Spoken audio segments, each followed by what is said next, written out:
Hey Brahma. Oh. Yes, I was up.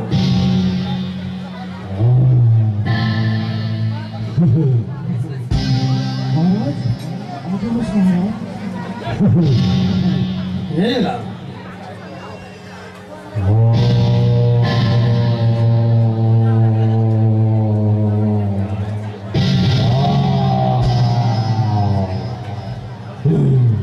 विचित्र भनेको आक्रामक शैलीमा जान लागेको छ सावधान बसो राजा आकाश महाराज यहाँको पनि हामी रहनेछौँ महाराजको सबै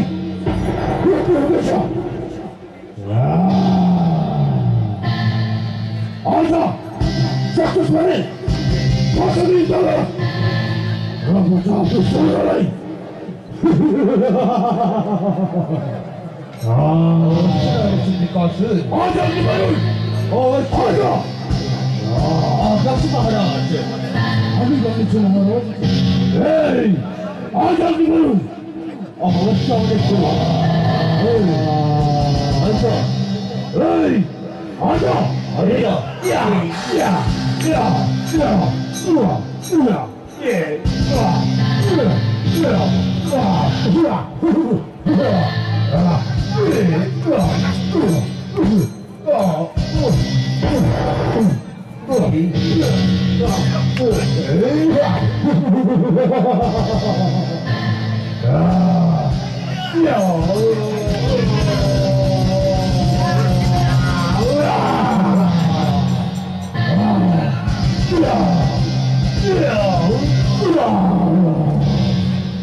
सेनाको केही लागेन भाग गर्न लागे उले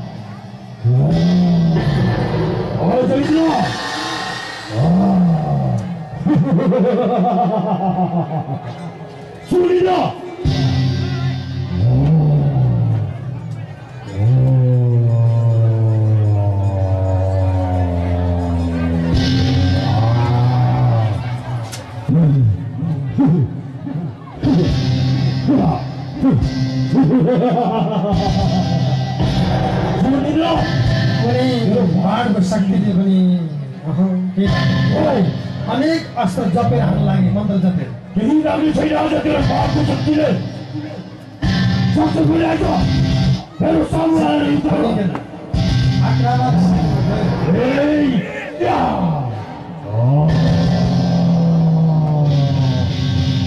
रुद्ध छ सिद्ध पुनः माग्दै छस्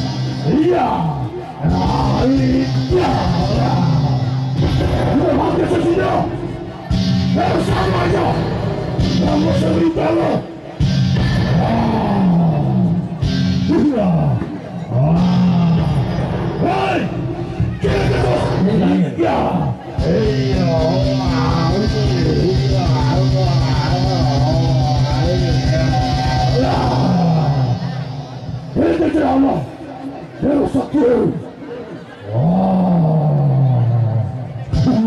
राजा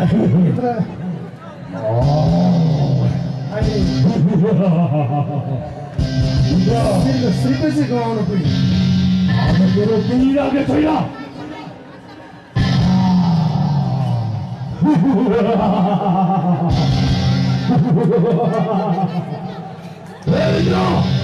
मेरो बलले पनि आज केही लाग्ने छैन अनि साथी जुत्ता सुरुको उचार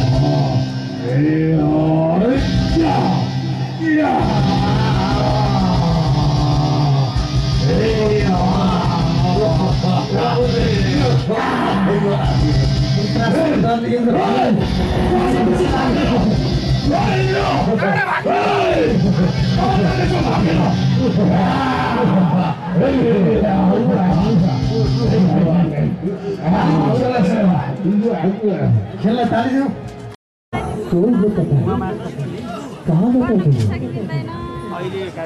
इन्द्र भन्नुहुन्छ देवलोक स्वर्गलोकबाट आएको थियो देवलोक अत्यन्तै सङ्कटको घडीमा यसै कारणबाट हजुरको सहायता माग्न आएको हो वीरताको परीक्षा गर्नको लागि दाजु चाहिँ अलि क्रोधित खाइ जस्तो मुद्राम हुनुहुन्छ के को लागि भन्नुहोस् हजुरको एक बित्ताको हानले सबै कुरा हुन्छ भगवान त्यही गरी एक बित्ताको हान माग्न आएको वृत्तासुर मार्नुको लागि हजुर हार चाहिन्छ मेरो मृत्यु मागेको भन्नु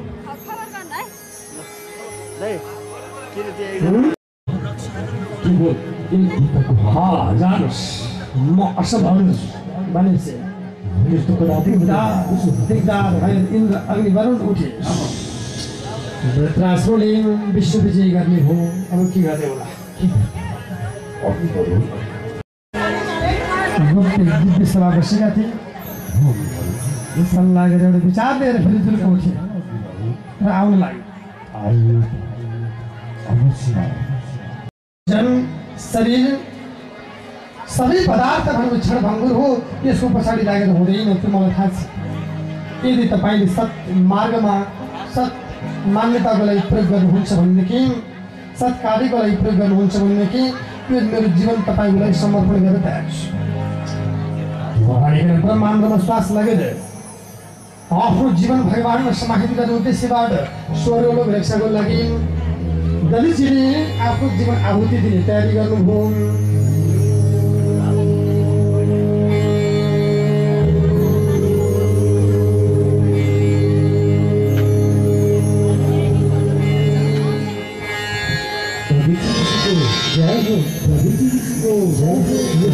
प्रधान बासस भन्ने ऋषिवरको ल लिएर जाऊ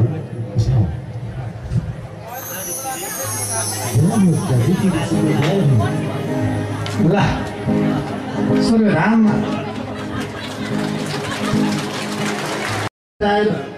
गाईबाट चटाएर एक बित्ताको हाड जडित गर्ने एउटा अमोघ भन्ने यन्त्र जोडेर त्यही अमोघ यन्त्रमा शक्ति राखेर वृत्रासुर मार्ने योजनाको साथमा इन्द्र अघि बढ्न अगाडि बढ्दैछन् यतापट्टि वृत्रासुर राजा बनिकन आउन लाग्यो इन्द्रको श्रीकृष पनि आफूले लिएर स्वर्गधाम स्वर्ग भनेको केवल मेरो हो मेरो वृत्रासुरको स्वर्गमा मेरो राज्य चल्नेछ यदि कसैले स्वर्गवासी देवता हो ध्यान राख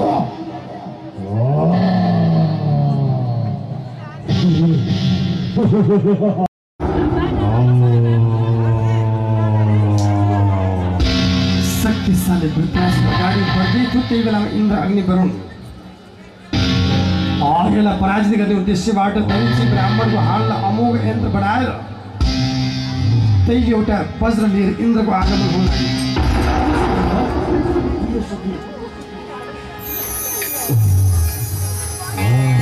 इन्द्र अग्निवरुण आउन लाग्यो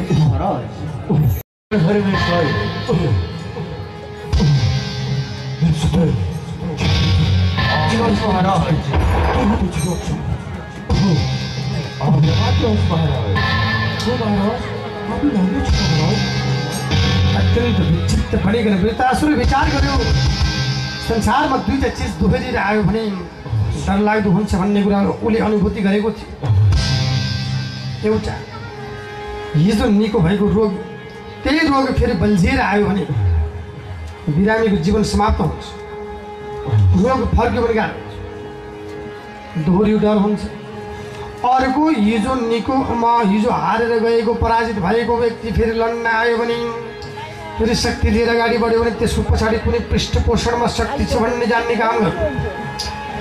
वृत्रासुरले यही दुईटा विचार गर्यो, अब यसको पछाडि कुनै शक्ति छ, म मर्नै पर्छ भन्ने सोचेर भगवान् शङ्करषण प्रभुको म हाँसी हाँसी मर्छु भन्ने सोचिकन प्रभुको बारम्बार ध्यान गर्न लाग्यो।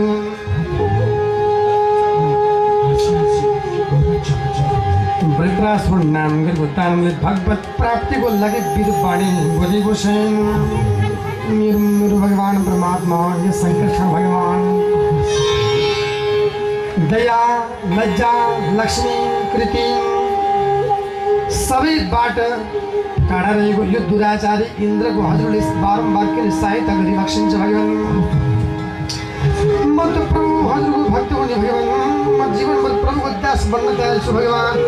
मलाई जीवनमा कुनै अभिलाषा छैन, प्रभु हजुरको नाम सङ्कीर्तन गर्दै मेरो प्राण अन्त होस् भगवान्। इन्द्रतिर फर्केर भन्छ वृत्रासुर, इन्द्र तैँले मलाई के मार्छस्? तेरो वज्रले मलाई मार्न पक्कै पनि मलाई त्यो थाहा छ। त कृपण पुरुष होस्, तैँले स्वर्ग धामको रक्षाको लागि यो प्रपञ्च रचिरहेको। मेरो इच्छा भनेको यहाँ होइन, मेरो त प्रभु धाम जाने इच्छा। शङ्करषण भगवान्को ध्यान गर्दै भगवान् परमात्माको धाममा गएर प्रभुको लीला हेर्ने इच्छा छ। अहम समाधाय मनो यथा शङ्करषण भगवान् परमात्मा हजुरको आज्ञा अनुसार मलाई जे इच्छा लाग्छ भगवान्को मार्गमा म अगाडि बढ्न तयार छु।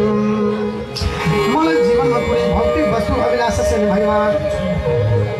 मेरो विषय भोगहरू फन्दाबाट काटेर छिटो गरिकन मलाई हजुरको धाममा लैजानुहोस् भगवान्। तर यो दुराचारी अत्याचारीलाई हजुरले बारम्बार किन सहायता गरिबसेको। वृत्रासुरले अत्यन्त अनन्य भावबाट भगवान् प्रभुको बारम्बार प्रार्थना गर्न लाग्यो। डर भएको इन्द्र उसलाई लोभ छ, लालसा छ, ईर्ष्या छ, आफ्नो पदको अभिलाषा छ, पद लोभ छ। म बन्धनमा छैन, म मुक्त हुन चाहन्छु, मलाई डर छैन, म मृत्युभन्दा पनि डराउन। भनेर एउटा भाषा बोल्छ, नाक पृष्ठम न च पारमिष्टम न सार्वभौमम न साधिपत्यम। ब्रह्माण्डेश्वर हुनुहुन्छ भगवान् परमात्मा।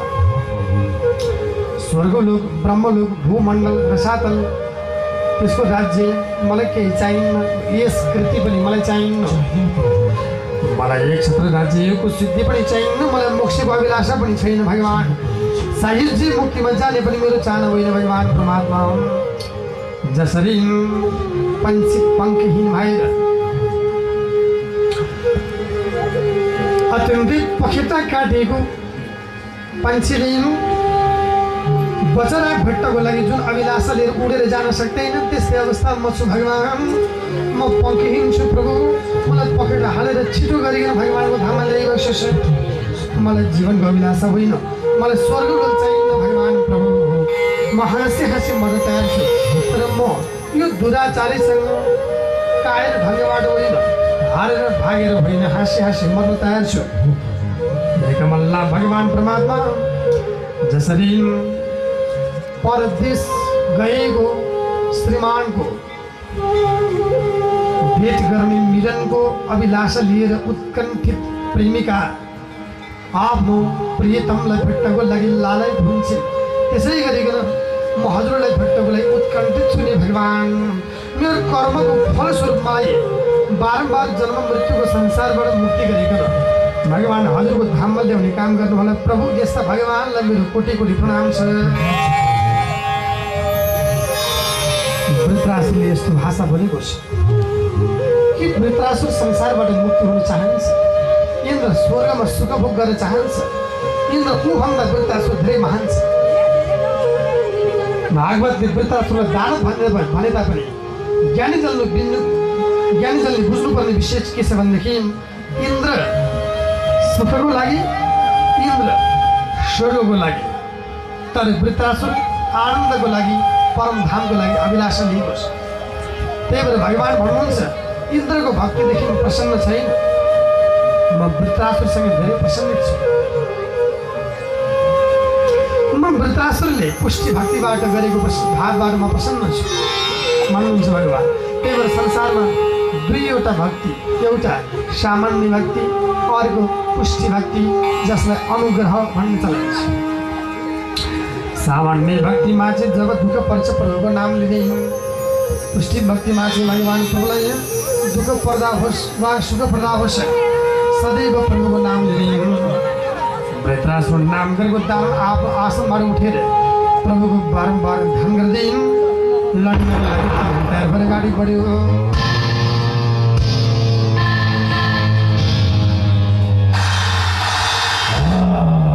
एउटा भाषा भन्छ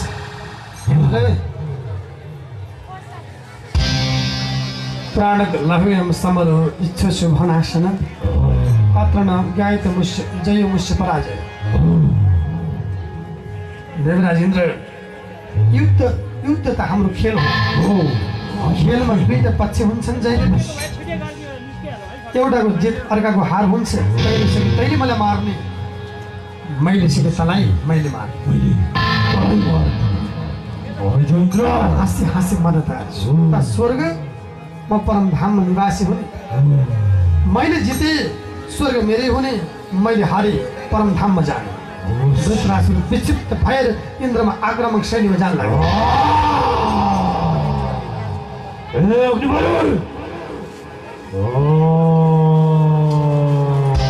समादरणीय भक्त सज्जनहरू, यसै विश्वमा हामी बीच नेपाल सरकारका मुख्य सचिव आदरणीय माधव घिमिरे, नेपाल सरकारका मुख्य सचिव माधव घिमिरेको आगमन भएको छ। उहाँलाई जोरदार तालीले सम्मान गरौँ सबै।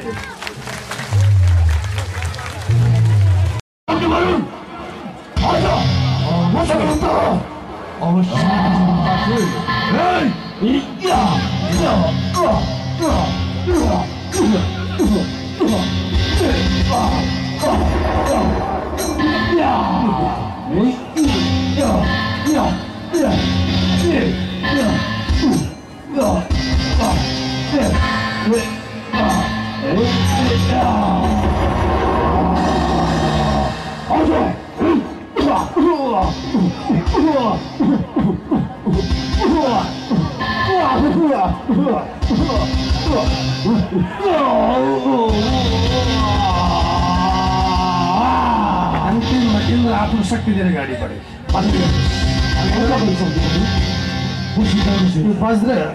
यो वज्रको शक्तिले मलाई यसलाई मैले अन्त्य गर्छु मानिकन इन्द्रले खेल्दै जान लागे।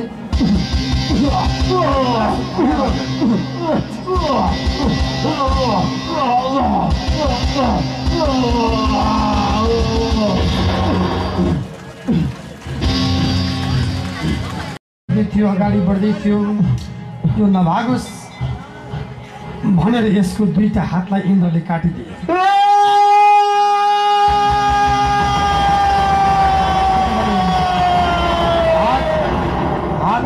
पखेटा हो, पखेटा नभइकन कोही पनि उड्न सक्दैन।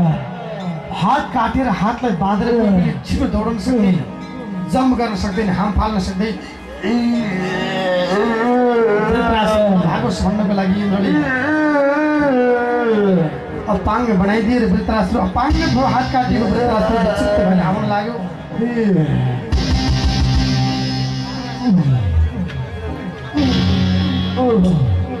विचित्र भएको वृत्रासुर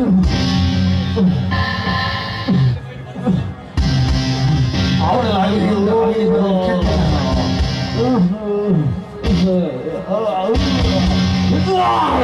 अन्तिममा इन्द्रले वज्रले बडे जोडसँग प्रहार गरेको वृत्रासुरको त्यही बेलामा वज्रको प्रभावबाट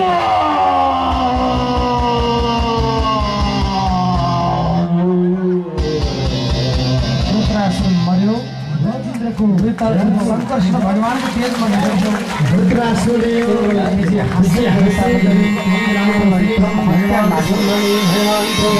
हत्याको दोष लाग्यो। धेरै कालसम्म